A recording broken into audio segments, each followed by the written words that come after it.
The thermometer nailed to the post outside read 4 degrees Fahrenheit.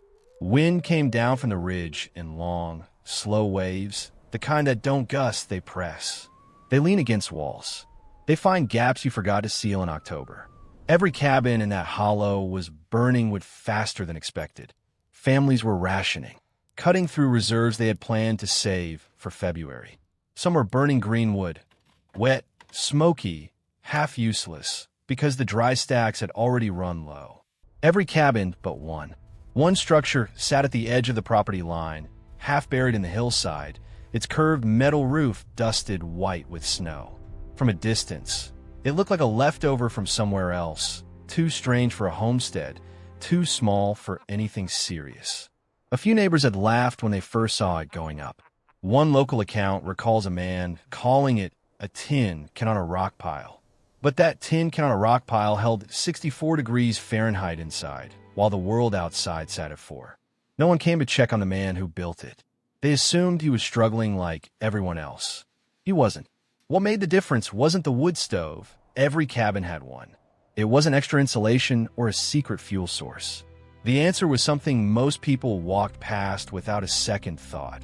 Buried in the foundation itself, invisible from the outside, and almost impossible to understand without knowing where to look. This is the story of how one man built a structure that almost no one took seriously, and how, by the deepest point of that winter, the same neighbors who laughed were standing in his doorway, trying to understand what exactly he had done differently. If you want to see how traditional builders understood heat in ways modern construction still hasn't fully recovered, subscribe, leave a like, and drop a comment telling us where you're watching from. The year was 1947. The place was a narrow river valley in the hill country of western Pennsylvania, where the Allegheny ridges crowd together and the winters arrive, not with warning, but with certainty. By mid-November, the hollow where Caleb Morrow had staked his claim was already locked under a gray sky that wouldn't lift until March. The creek froze in sections. The mud hardened overnight into something close to stone. Caleb had come to that land 2 years earlier with a veteran's allotment, a second-hand truck, and a plan that no one around him fully understood, including at the time himself. He was 31 years old, wiry and deliberate in the way that men become when they have spent years learning not to waste motion. He had served as a combat engineer in the Pacific, building temporary structures under pressure, in heat, in rain, with whatever materials were available. He had learned something in those years that most civilian builders had not, that the shape of a structure is not decoration. Shape is engineering. When Caleb arrived at the property, the land had one existing structure, a timber frame shed partially collapsed, its roof open to the sky on the north side. He pulled it down in a week. What he found underneath mattered more than the shed itself. A natural shelf of layered sandstone running east to west along the lower end of the lot, close to the surface, solid and level. Local stone, dense, heavy, the kind that holds temperature for hours after the source of heat is gone. Most men would have built around it or blasted through it. Caleb Morrow decided to build on top of it, and then inside it. His plan, sketched on the back of a feed store receipt, was simple in outline and strange in execution. He would excavate the hillside behind the stone shelf, reinforce the exposed face with mortared walls, and create a below-grade enclosure. Not a cellar for vegetables, not a root cellar in the traditional sense, but a dedicated wood storage vault. Dry, covered, protected from snow and rain. A supply depot, in the language he still thought in. And above that vault, sitting directly on the stone foundation walls, he would erect a Quonset hut, the prefabricated steel arch structures the military had used by the hundreds of thousands during the war. He had purchased 2 surplus Quonset panels at an Army liquidation sale in Pittsburgh for less than $40 total. They had been used as field storage units somewhere in the South Pacific. They were dented, salt-corroded along the edges, and structurally sound in the way that over-engineered military hardware tends to be. When he described the plan to his nearest neighbor, a man named Howard Briggs who had been farming that valley for 20 years, Howard listened without expression and then said, "You're going to freeze to death in a tin drum." Caleb didn't argue. He picked up his shovel. What Howard, and nearly everyone else in that hollow, failed to understand was that Caleb wasn't building a Quonset hut the way the Army used them. He was building something the Army had never thought to build, a hybrid structure where the thermal logic of an ancient vernacular tradition and the geometry of modern military engineering would work together, each compensating for the other's weakness. The Quonset shell alone would have been cold, drafty, and miserable in a Pennsylvania winter. Everyone who said so was correct. But the Quonset shell alone was not what Caleb was building. The stone foundation beneath it, thick, dense, and filled with the stored warmth of properly seasoned firewood, was the part no one was looking at. The idea wasn't insane. It was just invisible. And in the hill country of western Pennsylvania, in the winter of 1947, invisible ideas had a way of proving themselves without asking anyone's permission.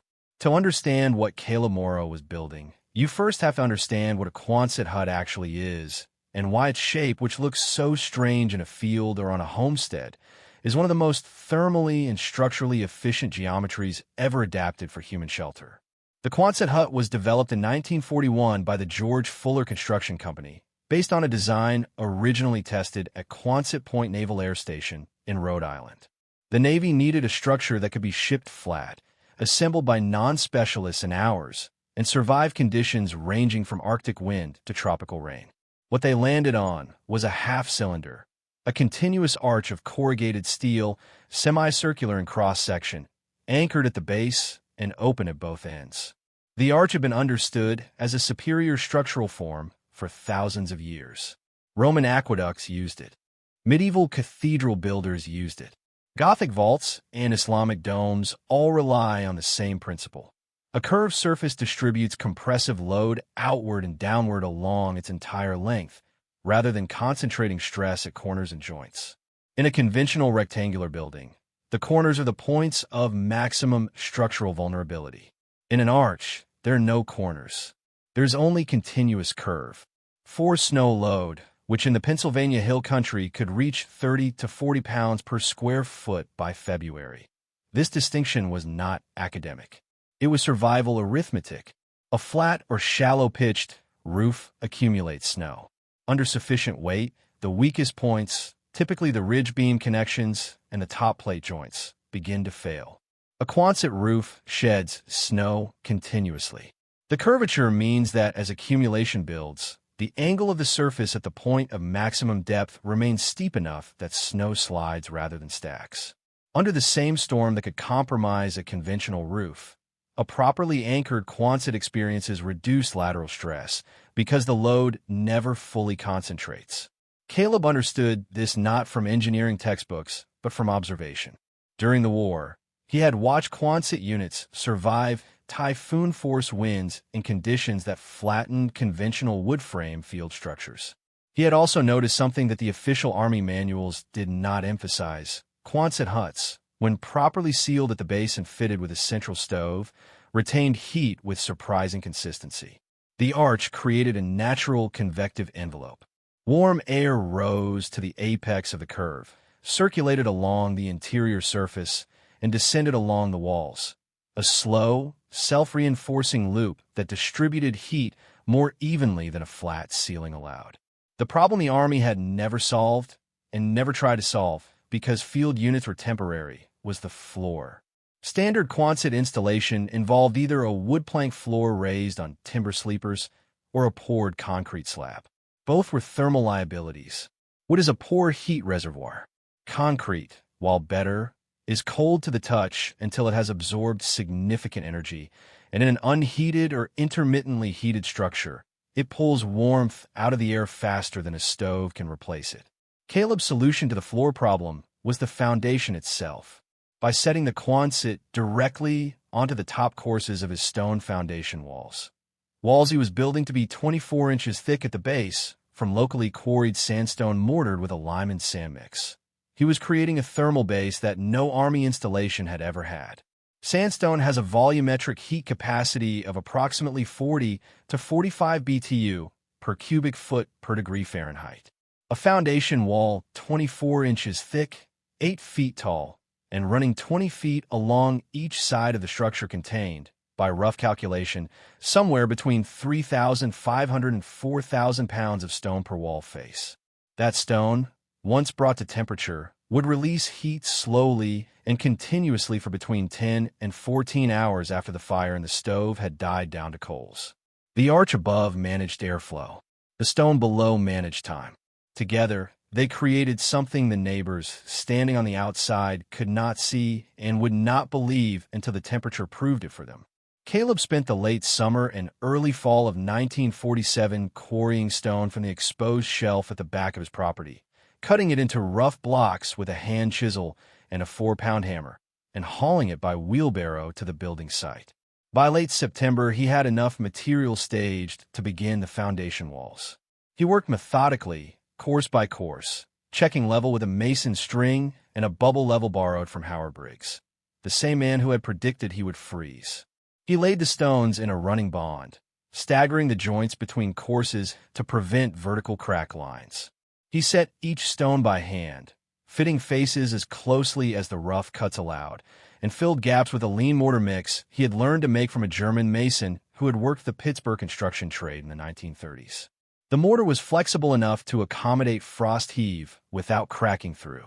The stone was rigid enough to hold the weight of the steel arch above.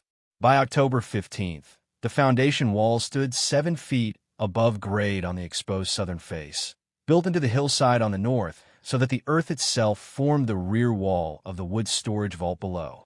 The steel Quonset panels were bolted to a pressure-treated wood sill plate anchored to the top course of stone with iron rods set in mortar. The structure looked, from the road, exactly like what Howard Briggs had called it, a tin drum on a rock pile. It would not look that way in January. If the Quonset arch was the visible half of Caleb Morrow's design, the stone basement was the invisible half, and the more important one.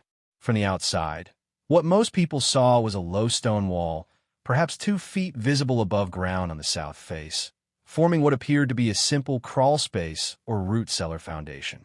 The kind of rough masonry base that dozens of farmhouses in that county already had. Unremarkable, practical looking, easy to ignore. What they did not see was the chamber inside. Caleb had excavated into the hillside to a depth of 6 feet below grade on the north side, creating an interior space approximately 8 feet wide, 18 feet long, and 7 feet tall at the south face, high enough to stand in, deep enough to hold a substantial quantity of material, and insulated on 3 sides by the earth of the hillside itself. The fourth side, the south-facing wall of exposed stone, was 24 inches thick. The ceiling of the chamber was the floor of the Quonset above, a layer of 3-inch oak planks set on heavy timber joists, covered with a 4-inch sand bed, and then a second layer of 2-inch planks running perpendicular. That layered floor assembly was not accidental. The sand bed between the plank layers served 2 purposes. It added mass, approximately 800 pounds of thermal ballast spread across the floor, and it acted as a sound and air barrier, reducing the drafts that would otherwise have moved between the basement chamber and the living space above. In the language of building science, it was a thermal break combined with an air retarder, achieved with materials that cost Caleb nothing beyond the labor of hauling sand from the creek bed. The basement chamber was designed from the beginning to store firewood. Not green wood, not unseasoned rounds, but properly split and seasoned hardwood, primarily red oak and hickory, with some ash, that Caleb had been cutting and stacking since the previous spring. By the time the structure was enclosed in November, he had approximately 4 cords of seasoned wood stacked inside the chamber, filling it from floor to ceiling along the north and east walls and leaving a center aisle wide enough to walk through and load from.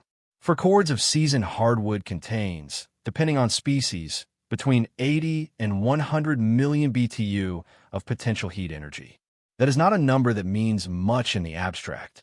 In practical terms, it meant that Caleb had a full winter's fuel supply stored in a space that was never exposed to snow, rain, or freezing temperatures. The wood would not absorb moisture and lose combustion efficiency. It would not freeze into interlocked stacks that had to be broken apart with a bar. It would remain at the temperature of the surrounding earth, which below the frost line in western Pennsylvania holds between 48 degrees Fahrenheit and 54 degrees Fahrenheit year-round, dry, dense, and ready to burn hot from the first match.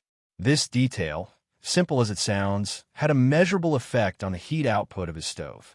Seasoned hardwood burned in a well-drafted firebox produces significantly more usable heat per log than wood that has absorbed moisture during outdoor storage.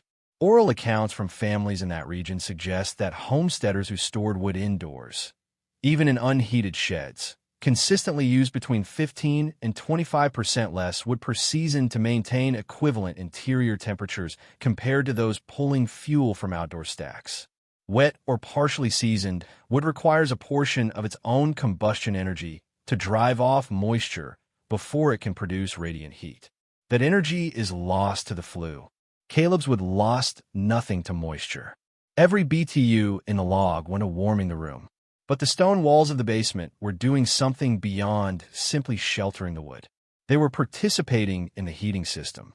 Here is the physics. The Quonset above was heated by a small cast-iron box stove positioned near the center of the floor, vented through a flue that ran up through the apex of the arch. When the stove burned, it heated the air in the living space, which in turn conducted heat downward through the layered floor assembly into the stone walls and into the sand bed. Stone absorbs heat slowly. A 24-inch sandstone wall takes many hours to reach thermal equilibrium with a heated room. But once it has absorbed that heat, it releases it at an equally slow rate. The wall does not cool in an hour. It cools in a day. What this meant in practice was a phenomenon that Caleb's neighbors found difficult to believe when they first heard him describe it. He did not need to keep the stove burning through the night. He would load the firebox heavily in the early evening, let it burn down to a deep coal bed by 10 o'clock, damper the flue to slow combustion, and go to sleep. The stove would hold coals until 2 or 3 in the morning. After that, it provided no significant heat. But the stone walls, by then fully charged with absorbed thermal energy, continued to radiate warmth into the living space for the remaining hours until dawn. By 7 in the morning, when Caleb rose to reload the stove, the interior temperature of the Quonset had dropped, but not collapsed. Local accounts suggest the interior held between 52 degrees Fahrenheit and 58 degrees Fahrenheit at head height on mornings following a full cold night, compared to the 28 degrees Fahrenheit to 35 degrees Fahrenheit that neighbors reported inside their conventionally framed cabins under equivalent conditions. The difference was not the stove. It was the stone, and the stone was not the foundation of the house. It was the walls of a wood storage vault that no one had thought to look at.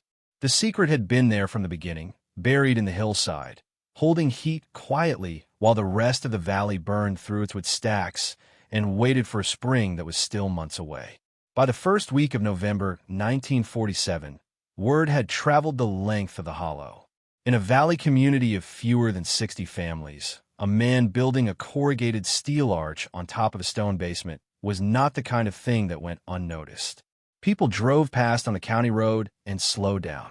Some stopped. A few walked to the property line and called out questions. Caleb answered them honestly, explained what he was doing and why, and watched their expressions move through the same sequence. Polite interest, quiet confusion, and then something closer to concern. Howard Briggs had been the first to speak plainly, and he would not be the last. The objections came in waves, and they were not entirely unreasonable. That is the important thing to understand about the skepticism Caleb faced. It was not born of ignorance. These were men and women who had been heating homes in harsh Pennsylvania winters for decades. They knew what worked and what didn't, or they believed they did. The first objection was about the steel roof. Raymond Cutler, a carpenter who had built 4 timber frame houses in the valley since the war, put it this way when he stopped by the site one afternoon in late October. Steel conducts heat straight out. You'll be heating the sky. He wasn't wrong about the physics of conduction. Bare corrugated steel is a poor insulator. Its thermal resistance value, what modern builders call an R value, is negligible. A steel wall with no additional insulation offers almost no barrier to heat loss. Raymond had seen army barracks built from Quonset sections, and he knew how cold they got when the stove went out. What Raymond had not seen was what Caleb had already nailed to the interior surface of the steel arch. 2 layers of salvaged lumber boards, with a packed fill of sawdust between them running the full length and height of the curved wall. Sawdust insulation was an old technique. Scandinavian settlers had used it for decades in the upper Midwest, and Caleb had read about it in a 1930s-era homesteading manual he had found at a Pittsburgh used bookshop. Dry sawdust has a thermal resistance of approximately R 2.5 per inch. With a 4-inch packed fill between the inner and outer boards, the assembly added roughly R 10 to the otherwise negligible steel shell. Not a modern standard, but a meaningful improvement over nothing. Raymond saw the outer steel. He did not see the sawdust behind the interior boards. His objection was technically correct about the material he could observe and technically incomplete about the system as a whole. The second objection was structural. Emmett Voss, who had quarried and laid stone in that county for 30 years and considered himself an authority on foundation work, examined Caleb's stone walls in early November and shook his head slowly. His concern was the interface between the stone masonry and the steel base plate of the Quonset. Specifically, that differential thermal expansion between the two materials would, over successive freeze-thaw cycles, work the anchor bolts loose and compromise the connection. Steel expands and contracts significantly with temperature change. Stone does not. The junction between them, Emmett argued, was a weak point waiting to fail. This was a legitimate engineering concern, and Caleb had thought about it. His solution was to set the anchor bolts in a thick lime mortar rather than a rigid Portland cement mix. Lime mortar remains slightly flexible after curing. It can absorb small movements without cracking through. It was the same mortar logic that had kept European cathedral foundations intact for centuries in climates far more severe than Western Pennsylvania. Caleb had learned it from the same German mason whose technique he had used for the wall joints. Emmett Voss had spent 30 years working with Portland cement and had never seen a reason to use anything else. His knowledge was real. It was also incomplete. The third objection was the one that stung most, because it came from a woman Caleb respected, Vera Mallory, whose husband had died the previous winter and who had since managed her farm and a wood heating system entirely on her own. Vera was practical in a way that commanded the attention of everyone in that community. When she spoke about what worked, people listened. She looked at the wood storage chamber in the basement and said, "That's a lot of stone to heat before it heats you."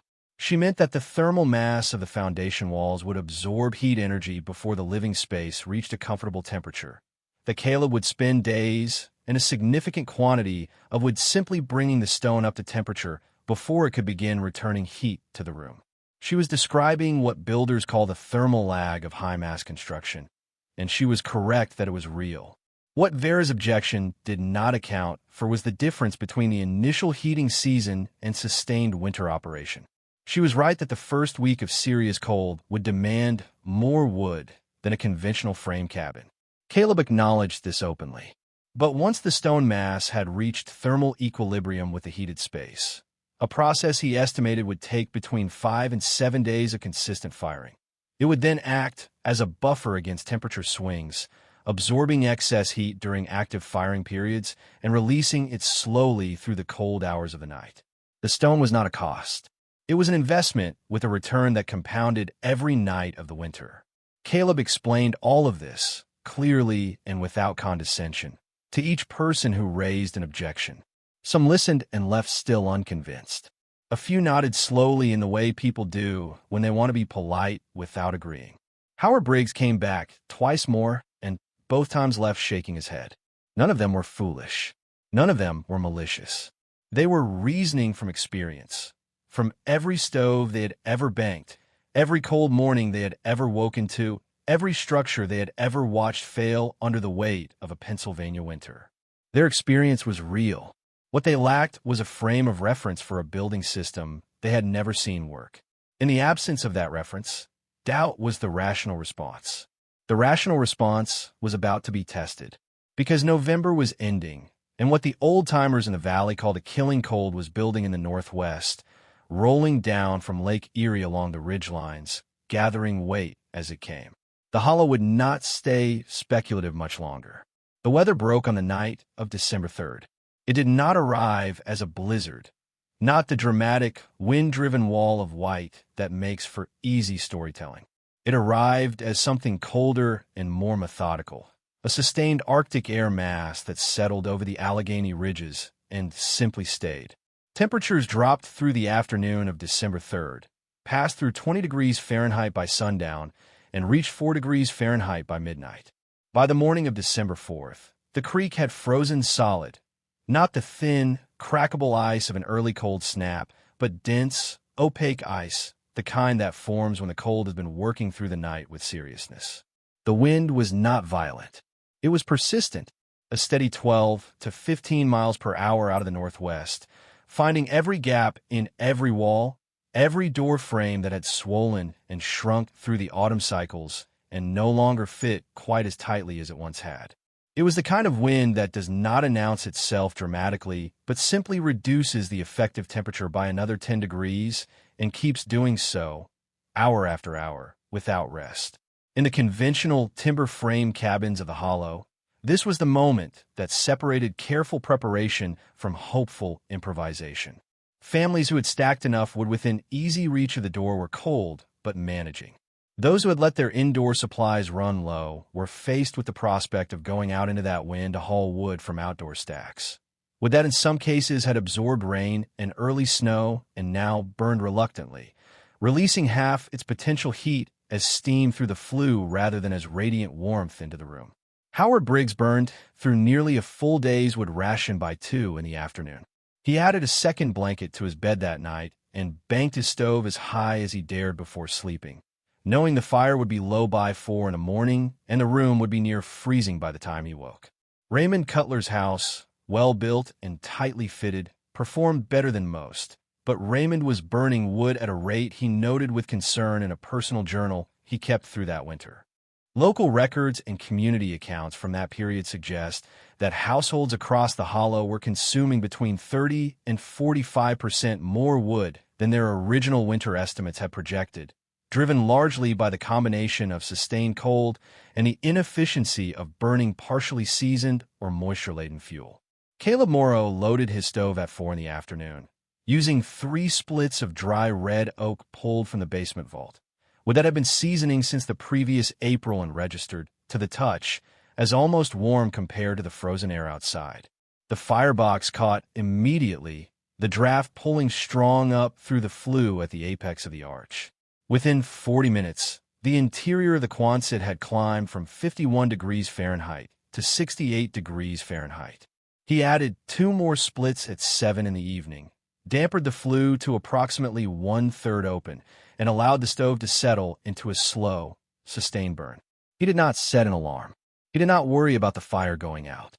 At 10:30 that night, he banked the stove, covered the coals with a layer of ash to slow combustion to near zero, and went to sleep. The interior temperature at that moment was 71 degrees Fahrenheit at chest height. Outside, the thermometer read 2 degrees Fahrenheit. This is the point in the story where understanding the physics matters more than trusting the outcome. The stone walls of the basement, by now 6 days into consistent heating, well past the thermal lag period Vera Mallory had correctly identified, had absorbed an enormous quantity of thermal energy. Each of the 4 wall faces, 24 inches thick and roughly 140 cubic feet of sandstone per face, held heat the way a cast iron skillet holds heat after being pulled from a flame. Not indefinitely, but for far longer than anyone standing outside in 2 degrees Fahrenheit weather would have guessed possible. The layered floor assembly above the basement, sand bed, oak planks, the air gap between, was conducting that stored warmth upward slowly, passively, without any moving parts or active systems. The arch above was containing the warmed air in a convective envelope, preventing the cold ceiling losses that flat roof structure suffered. The sawdust-insulated steel shell was slowing, not stopping, but slowing the outward migration of that heat into the winter air. The system was not perfect. No passive heating system is. Heat was escaping through the steel and the door and the flue, even dampered. The interior temperature was falling through the night, slowly, in a way that a charged thermal mass always loses heat, first quickly from the air, then gradually from a stone. At 3 in the morning, the interior registered approximately 58 degrees Fahrenheit. The stove held a small bed of coals but provided negligible active heat. At 6:15 in the morning, before Caleb had risen, the interior registered between 52 degrees Fahrenheit and 54 degrees Fahrenheit, still within a range that felt, after the shock of opening the door from outside, almost startling in its livability. Outside, for degrees Fahrenheit. Inside, 52 degrees Fahrenheit to 54 degrees Fahrenheit. A difference of 48 to 50 degrees, maintained passively through the night, without a burning stove, in a structure that a local carpenter had described 6 weeks earlier as a tin drum. If you've been following along and you want to understand the rest of what happened that winter, what the numbers looked like by February, and what Caleb's neighbors eventually said when they came to see it for themselves, make sure you're subscribed and leave a comment below. The techniques in this story are older than the Quonset hut, older than the stone mason trade in Pennsylvania, and they still work. The next part of the story is where the math gets undeniable, because December 4th was not an anomaly. It was just the beginning. By the second week of December, the cold in the hollow had settled into a pattern. Temperatures at night were consistently ranging from 5 degrees Fahrenheit to 15 degrees Fahrenheit, occasionally dipping below zero during the first hours after midnight. Days were barely warmer, overcast and gray, with afternoon highs that rarely climbed past 25 degrees Fahrenheit. Snow had come twice, light falls of 3 to 4 inches each time, sitting dry and powdery on the frozen ground. The kind of winter that western Pennsylvania delivered not in dramatic single events, but in steady, grinding accumulation. Cold that didn't let go between storms, that used the nights to deepen what the days couldn't quite melt. In this environment, the performance difference between Caleb Morrow's Quonset over stone structure and the conventional timber frame cabins of his neighbors was no longer a theory. It was a daily reality that people were beginning to notice in small, practical ways. The way you notice things when they affect how much wood you carry and how cold your boots are when you put them on in the morning. Caleb had been keeping a written record since December 1st. He used a simple mercury thermometer mounted on the interior north wall of the Quonset at a height of 5 feet, approximately chest height for a standing adult, the most meaningful reference point for lived experience of indoor temperature. He recorded readings 3 times daily, at dawn before relighting the stove, at midday, and at 9 in the evening after the evening burn had stabilized. His December records, which survived among a small collection of personal papers and were later shared with community members who asked about the construction, showed an interior dawn temperature averaging 53 degrees Fahrenheit across the first 3 weeks of the month. Midday readings, after a morning stoke, averaged 67 degrees Fahrenheit. Evening readings, after the main burn, averaged between 70 degrees Fahrenheit and 74 degrees Fahrenheit. For comparison, Howard Briggs, who lived in a well-built, 1.5-story timber frame house with a central fireplace and a separate kitchen stove, and who kept his own informal records that winter out of a competitive instinct he would never fully admit to, recorded dawn temperatures averaging between 31 degrees Fahrenheit and 36 degrees Fahrenheit. Midday readings in Howard's house averaged 54 degrees Fahrenheit with both stoves running. Evening temperatures reached 62 degrees Fahrenheit to 65 degrees Fahrenheit at their peak. The gap between the two structures was consistent and significant. At dawn, the coldest point of the daily cycle, the moment of maximum passive performance, Caleb's Quonset ran approximately 18 to 22 degrees warmer than Howard's timber frame. With active heating running through the day, the gap narrowed but did not close. At peak evening temperature, Howard's house came within 5 to 8 degrees of Caleb's. But the critical hours, the long cold hours between midnight and dawn, when no stove was actively burning in either structure, showed the thermal mass advantage in its clearest form. Wood consumption told the same story from a different direction. Caleb burned an average of 14 to 16 splits of red oak and hickory per day through December and January. Each split, properly seasoned and averaging 18 inches in length, weighed approximately 6 to 8 pounds. His total daily wood consumption ran between 85 and 130 pounds of seasoned hardwood, roughly a fraction under a quarter cord per week. Howard Briggs, by his own later account, was burning closer to 22 to 26 splits per day through the same period, a daily weight of 140 to 200 pounds of wood, a significant portion of which was coming from an outdoor stack that had absorbed moisture during November rains and was burning with less efficiency than dry fuel would have. Howard estimated, when asked directly in the spring, that he had consumed approximately 35 to 40% more wood than he had projected entering the winter, a shortfall he covered only by cutting into a stack he had intended to season through the following year. Vera Mallory, who had been the most technically precise in her skepticism, performed her own informal experiment. For 2 weeks in January, she borrowed a thermometer from the County Agricultural Extension Office and recorded readings inside her own well-insulated frame house, built into a south-facing hillside that naturally reduced wind exposure on 3 sides. Her dawn readings averaged 38 degrees Fahrenheit to 42 degrees Fahrenheit, better than most in the hollow, a testament to the passive solar advantage of her site, but still 10 to 15 degrees below Caleb's recorded dawn average. Vera was also the one who, when she had assembled enough data to trust the numbers, walked to Caleb's property on a Tuesday morning in late January and asked him directly, "What is the dawn temperature in there right now?" He opened the door and handed her the thermometer. It read 56 degrees Fahrenheit. Outside, it was 4 degrees Fahrenheit below zero. A difference of 60 degrees. The full width of the claim in this story's title was not a single dramatic measurement taken on the coldest night of the winter. It was a condition that the structure produced repeatedly on multiple mornings across the most sustained cold of the season. The 60-degree gap was not a peak. It was, in effect, a floor. The physics behind it had not changed from what Caleb had described the previous fall. The arch-managed convection. The sawdust-insulated shell slowed conduction losses. The stone walls absorbed and released thermal energy across a cycle of 12 to 16 hours. The seasoned wood in the basement vault burned efficiently, converting a higher proportion of its fuel energy into usable heat rather than losing it to flue steam from moisture. The layered floor assembly between the basement and the living space conducted warmth upward passively while limiting cold air infiltration from below. None of these mechanisms were individually remarkable. Each one had been used somewhere, by someone, at some point in the history of vernacular construction. The achievement was not any single element, but their integration, a system where each component reinforced the performance of every other, producing a result that no single technique could have delivered alone. 60 degrees warmer, 35 to 40% less wood consumed. There were nights when the interior temperature dropped below 50 degrees Fahrenheit, even during the coldest recorded stretch of that winter.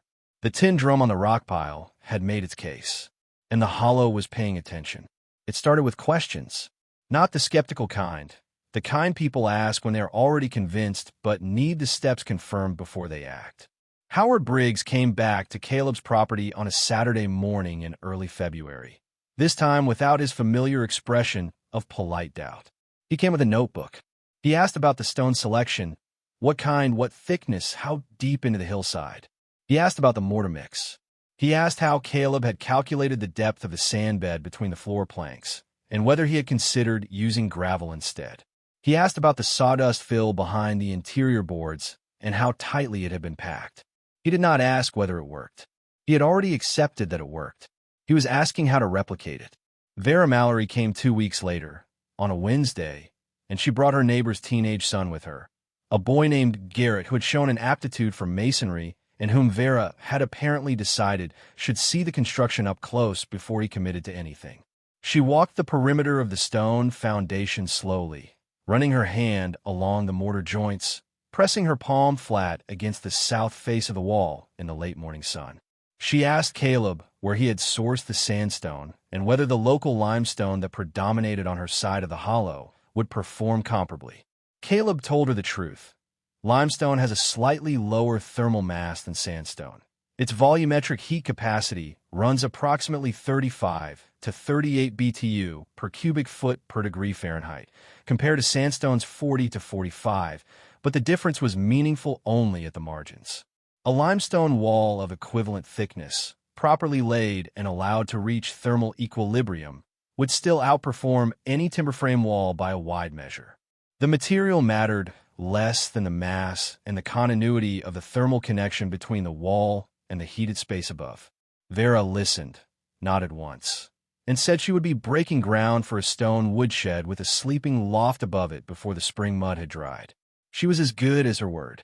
By June of 1948, the walls of her new structure were halfway up, laid in local limestone by Garrett and a cousin he had brought in from the next county. The loft above was framed in timber and covered with a shallow-pitch metal roof salvaged from a collapsed barn 2 miles away. It was not a Quonset. She had decided against the surplus steel panels, preferring the timber frame she knew. But the stone base was built to Caleb's proportions, 22 inches thick at the foundation, earthen berm against the north and east faces, the interior vault left open for wood storage with a packed earth floor and a single ventilation gap at the ridge of the north wall to prevent moisture accumulation. Raymond Cutler, the carpenter who had warned Caleb about steel conducting heat into the sky, took longer. He was a precise man, and precise men require more evidence before revising a position they have held with confidence. But by March of 1948, Raymond had spent a winter watching his own carefully built timber frame house perform at a consistent disadvantage to what he still privately referred to as that arch contraption, and he had run out of alternative explanations. He came to Caleb in March with a set of rough sketches, a conventional timber frame structure, his preferred form, but with a stone foundation built to depth, the crawl space converted to enclosed wood storage, and the interior walls furred out to accommodate a 3-inch sawdust fill between the framing and a second interior skin of boards. He was not adopting Caleb's design. He was adapting it, incorporating the thermal mass and the wood storage logic into a building form he was already expert in, which was, Caleb later said when recounting the conversation, exactly the right approach. The principles were portable. The specific form was secondary. By the summer of 1948, at least 4 properties in the Hollow were under some form of construction that incorporated elements of what Caleb had built the previous fall. None of them were identical copies. Each adapted the core logic, thermal mass in the foundation, enclosed with storage below the living space, improved wall insulation through low-cost fill materials, to the specific conditions of the site, the available materials, and the skills of the builder. Emmett Voss, the stonemason who had worried about differential thermal expansion at the steel-to-stone connection, eventually came around in the way that craftsmen often do, through the work itself. In the spring of 1948, he examined Caleb's anchor bolt connections after a full winter of freeze-thaw cycling and found them intact. The lime mortar had accommodated the movement without cracking, exactly as Caleb had predicted. Emmett said nothing about this directly. But that summer, when he was hired to lay the foundation for a new farmhouse on the East Ridge, he specified lime mortar at all connections between the stone and the wood sill plate, without being asked, and without explaining why he had changed his practice. That is how knowledge moves in a community of working people, not through formal instruction or published manuals. Through observation, through failure, through watching someone else's solution survive a winter that tested everything. Through a stonemason quietly changing his mortar specification because he had seen, with his own eyes, what the alternative could do.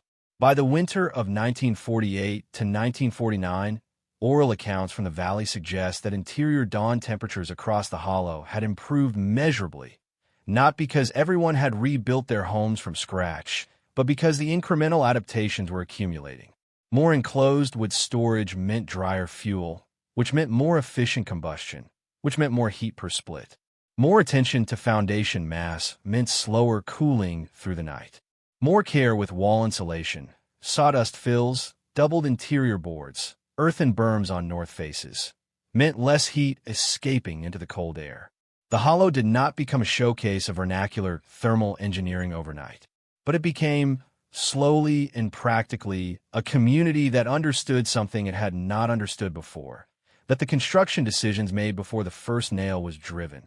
The depth of the foundation, the thickness of the wall, the dryness of the stored wood, determined the outcome of every cold night far more than the size of the stove or the price of the fuel.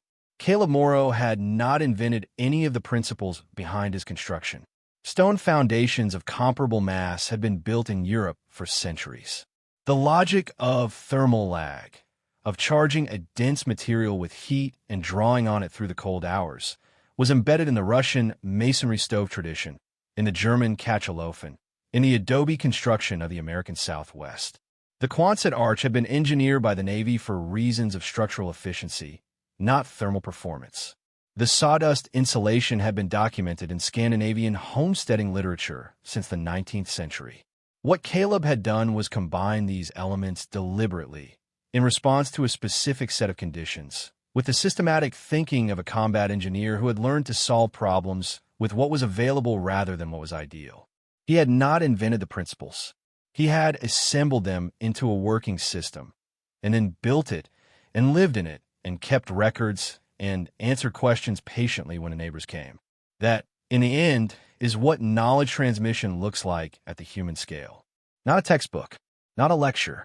A man opening his door in February and handing a skeptic a thermometer that read 56 degrees Fahrenheit while the world outside sat at 4 below zero. The numbers did the rest. Spring came to the hollow in the last week of March 1949. The creek thawed from the center outward, the way it always did. The south-facing slopes lost their snow first, the dead grass underneath still flat and pressed from the weight of 4 months of winter. The mud season that followed was brief, 3 weeks of impassable roads and heavy boots. And then the ground firmed, and the plowing began, and the valley resumed the rhythm of a farming community in the mid-20th century. Caleb Morrow planted a kitchen garden on the south side of his Quonset and spent the spring expanding the ventilation of his basement wood vault, cutting a second low opening on the east face to improve airflow through the stored wood during the humid summer months. He had learned through the winter that a wood vault without adequate cross-ventilation accumulated enough moisture in July and August to partially undo the seasoning advantage he had built so carefully the spring before.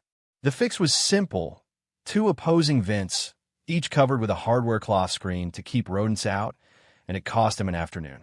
He made a note of it. He told the neighbors who asked. That adjustment, small, practical, born of direct observation, is as good a symbol as any for the broader intelligence embedded in traditional vernacular construction. It was not a system designed in advance and executed perfectly. It was a system refined through use, adapted to conditions, corrected when it failed, and improved when it merely fell short of its potential. The builders who worked in this tradition were not theorists. They were empiricists. They tested things against reality and changed what needed changing. The modern construction industry, for all its genuine achievements in materials science and energy modeling, has in some ways moved in the opposite direction. The dominant model of contemporary residential construction, light wood framing, fiberglass bat insulation, mechanical heating systems, is optimized for low initial material cost and fast construction timelines. It is not optimized for thermal mass, for passive heat retention, for the kind of overnight performance that Caleb's stone walls delivered without electricity, without a thermostat, and without a single moving part. This is not an argument against modern building practices. The science behind contemporary insulation and air sealing is real and valuable. A well-built modern house, properly air-sealed and insulated to current standards, can achieve excellent thermal performance. The argument is more specific, that the abandonment of thermal mass as a primary heating strategy, driven partly by the availability of cheap fuel and partly by the economics of fast construction, has caused builders and homeowners to forget what dense materials can do when used deliberately. Stone and masonry do not respond quickly. They cannot be turned on and off like a furnace. They demand patience and planning, the patience to load them with heat before you need it, the planning to position them where they can release that heat where and when it is most useful. In a world of instant gratification and programmable thermostats, these qualities can seem like liabilities. They are not. They are the thermal equivalent of a long-term investment, slow to pay off, indifferent to short-term fluctuations, and extraordinarily reliable over time. Caleb Morrow's Quonset stood on its stone foundation for 23 years. Local oral accounts indicate it was occupied continuously through the 1950s and into the early 1960s, through winters that included the exceptional cold of 1950 to 1951 and the harsh early winter of 1958. No structural failures were recorded. The lime mortar at the steel-to-stone connections was repointed once, in 1955, as a precautionary measure rather than in response to any observed failure. The sawdust insulation behind the interior boards was replaced in sections over the years as settling compressed the fill and reduced its effective thickness. A maintenance task that Caleb described as straightforward and worth performing every 5 to 7 years. The wood storage vault in the basement remained in continuous use throughout that period, evolving from a pure firewood depot into a more general cold season storage space that held, depending on the year, preserved vegetables, canned goods, and occasionally a winter supply of salt pork and smoked meat alongside the wood. The consistent below-grade temperature, between 48 degrees Fahrenheit and 54 degrees Fahrenheit year-round, made it as functional as any purpose-built root cellar, and more accessible than most, since the entrance was internal to the structure rather than requiring a separate outdoor hatch. The structure was eventually dismantled in the early 1970s when the property changed hands and the new owner preferred a conventional frame house. The stone foundation walls were partially incorporated into the new building's basement, a quiet, unacknowledged tribute to the quality of work that had been done there 25 years earlier. Some of those stones, local accounts suggest, are still in place today. What the story of Caleb Morrow and his Quonset over stone construction leaves behind is not a blueprint. It is a way of thinking, a set of questions that any builder or any person trying to heat a space efficiently with limited resources can ask before the first stone is laid or the first board is cut. Where will the thermal mass be? And is it connected to the heated space in a way that allows heat to move between them? Where is the wood stored? And is it dry enough to burn at full efficiency? What is the geometry of the structure? And does it help or hinder the natural circulation of warm air? What materials are available locally? And how can their thermal properties be used deliberately rather than ignored? These are not primitive questions. They are engineering questions. The same questions that an architect or a mechanical engineer would ask when designing a high-performance building today, stripped of the jargon and the software models and the energy codes, and returned to their essential form. The pioneers who worked in stone and timber and earthen berms were not solving simple problems with simple tools. They were solving the same problems that modern builders face: heat, cold, fuel efficiency, structural durability, material cost, with a different set of constraints and a different body of accumulated knowledge. Much of that knowledge was practical, empirical, and extraordinarily effective. Much of it has been lost or set aside, or simply forgotten in the century and a half since the frontier closed and cheap energy made it seem unnecessary. It is not unnecessary. It is, if anything, more relevant than it has been in decades, as energy costs rise, as the reliability of centralized systems is questioned, and as more people look for ways to build and live that depend less on supply chains and more on the physics of the materials around them. Caleb Morrow figured this out in 1947 in a Pennsylvania hollow with surplus military hardware and a quarry of local sandstone and a winter that did not care about anyone's objections. He didn't need anyone's permission to be right. He just needed one cold winter and one good thermometer. If this story changed the way you think about stone, mass, and winter heat, leave a like, subscribe, and drop a comment telling us what you'd build first. Every week on this channel, we go back to the frontier to find the ideas that modern construction left behind. Some of them are waiting to save you a cord of wood this winter. Don't miss them.